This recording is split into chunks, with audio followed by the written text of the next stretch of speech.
Wah, bagus banget ya. Ih. Wih. Yes, Ih, kenapa tuh, guys? jackpot. Apa itu jackpotnya? Menang ya, lihat. Tahu gak ini menangnya berapa? Berapa tuh? 1 juta. Judi online merupakan sebuah permainan taruhan yang kian marak di kalangan masyarakat, khususnya pada generasi muda. Dengan akses masuk yang mudah, para anak muda mudah sekali bergabung dan menggunakan situs judi online ini. Bahkan dalam sela-sela kegiatan, judi online membuat kita ingin terus menggunakannya dan merasakan keuntungan yang sementara itu.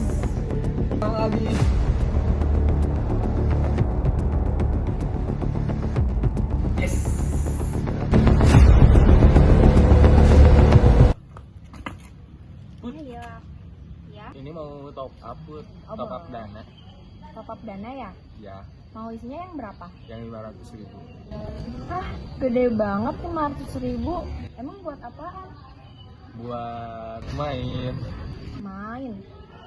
Main apa tuh 500.000? Main yang menguntungkan dong. Gara-gara main itu, aku dapat jaket baru, handphone baru, celana baru, sepatu baru. Hah, Sangat kok bisa? menguntungkan. Kok bisa? Ya karena aku main judi online. Hah? Kamu main judi online? Ya aku kemarin lihat si Bisa main tuh, dia juga dapat untung, dia juga beli HP baru. Aduh, jangan ya. Nih, tahu nggak tetangga aku yang ikut main judi online kayak gitu, dia sampai cerai sama istrinya. Terus juga dia jadi banyak utang gara-gara main judol itu. Tapi aku juga kalau misalnya udah kayak gitu mah gak bakal main. Tapi ngomong sekarang, mumpung lagi untung-untungnya, dipakai aja, lumayan juga. Ah, serius, jangan tahu Hilal, tetap aja. Itu tuh nggak menguntungkan sama sekali loh. Nanti yang ada kamu bakal kelilit utang juga. Gak kan dong, aplikasi yang aku pakai ini, aplikasinya bagus banget. Pasti untung 100%. Jadi kalau kamu, misalnya aku menang, nanti kamu bagi deh.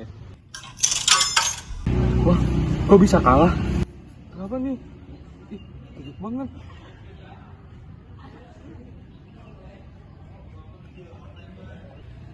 Wih, kalau misalnya kayak gini, dari mana lagi aku modal buat dapat uang? Mana kemarin buat top up udah pinjam lagi. Gimana?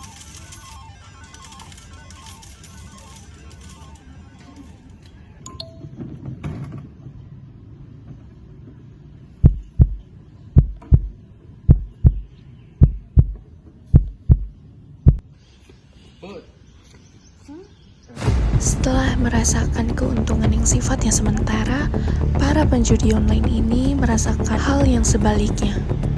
Alih-alih mendapatkan keuntungan yang semakin tinggi, para penjudi online ini justru melilit dengan hutang yang banyak. Bahkan terlibat dengan pinjaman online dan memiliki tanggungan hutang yang harus dibayar secepatnya.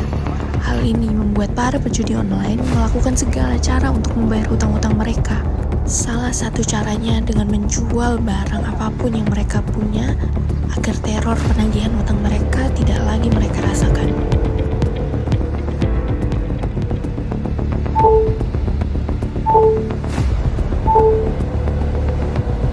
Terjerat utang pinjaman online. Nekat bunuh diri akibat pinjaman online atau pinjol.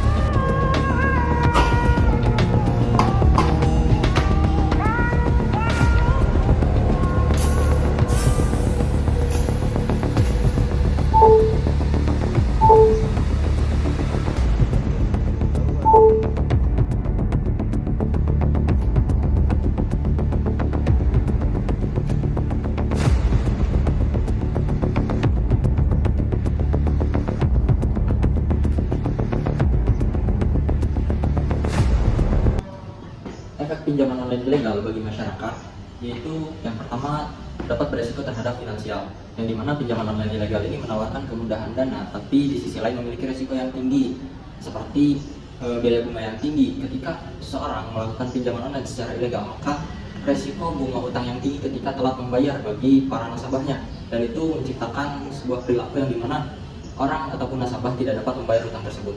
Kemudian menurut si Indonesia bahwasanya kerugian masyarakat yang dialami dalam pinjaman online ilegal ini pada tahun 2022 mencapai 120,79 triliun. Dan pada 2021, yang dimana 2021 ini menjadi awal adanya pinjaman online ilegal yang mencapai kerugian sekitar 2 triliun kurang lebih. Kemudian yang kedua, pinjaman online ilegal pula dapat menyadap data pribadi para nasabahnya, yang dimana data pribadi nasabah akan menjadi ancaman tersebarnya data tersebut secara tidak etis ketika nasabah tidak mampu membayar ataupun telat membayar.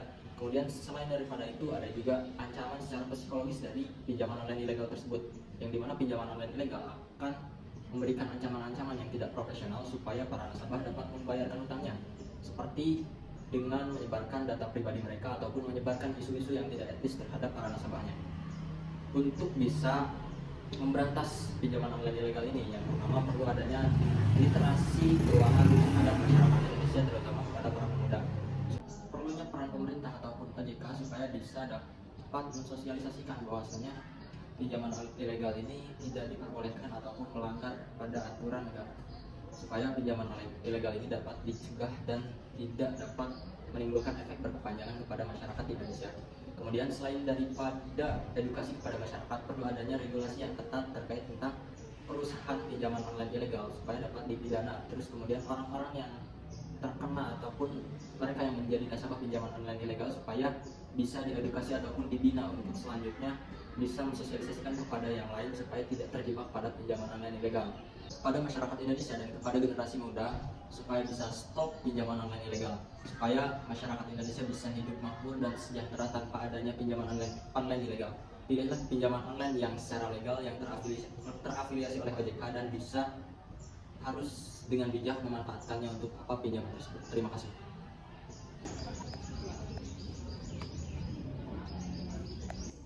Dikutip dari Kompas TV, pengguna judi online di Indonesia pada tahun 2024 dibagi menjadi 2 kategori. Yang pertama pada usia produktif, yaitu rentan usia 30-50 tahun, dan pada usia remaja sebanyak 80% dari total 8,8 juta pengguna judi online. Totalnya adalah remaja berusia 17-20 tahun, dan pengguna pada umur di bawah 19 tahun mencapai 200.000 pengguna judi online. Adapun cara untuk mengatasi terjadinya judi online, yaitu yang pertama dengan literasi keuangan, di mana literasi keuangan ini dapat membantu masyarakat untuk mengetahui terjadinya resiko maupun manfaat dalam pengelolaan keuangan. Lalu yang kedua, platform media sosial seharusnya dapat membatasi konten maupun iklan judi online yang sudah tersebar di media sosial. Lalu yang ketiga, seharusnya masyarakat secara langsung harus dapat menumbuhkan kesadaran. Lalu yang terakhir yaitu pembinaan keluarga, di mana seharusnya orang tua harus dapat membina dan memberikan edukasi terkait bahayanya judi online. Online adalah aktivitas taruhan atau perjudian yang dilakukan melalui internet. Judi online ini melibatkan permainan yang berbasis keberuntungan dengan imbalan mendapatkan uang atau hadiah. Judi online sangat banyak dampak negatifnya.